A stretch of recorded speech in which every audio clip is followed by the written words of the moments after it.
Первый день студенческой весны. Как известно, начинать сложно, но танцоры и театралы справились на отлично.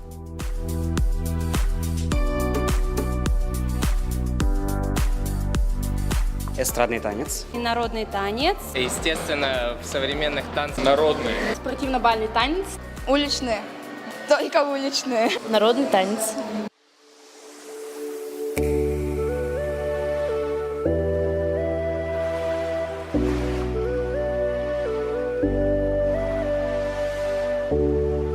Давно занимаетесь танцем? Я занимаюсь 16 лет. Год.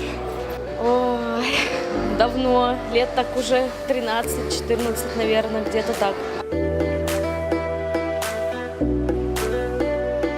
Для меня «Студвесна» — это в качестве участника нечто новое. Это повод показать себя, свои возможности, свои таланты. Во-первых, это конкурс, на котором можно проявить свои таланты и показать себя.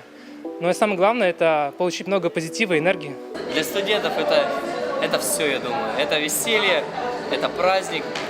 Поэтому мы приехали на праздник и будем дарить людям позитивные эмоции, как и другие люди, дарить их нам. Второй день студенческой весны. Прослушивание будет длиться около 12 часов, а все потому, что самым популярным направлением является музыкальное.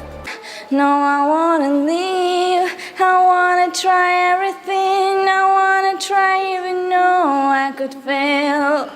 Нивиясей пе, нивиясей дароча конькот нивиясей, нивиясей пе, нивиясей дароча конькот нивиясей. Я люблю только тебя.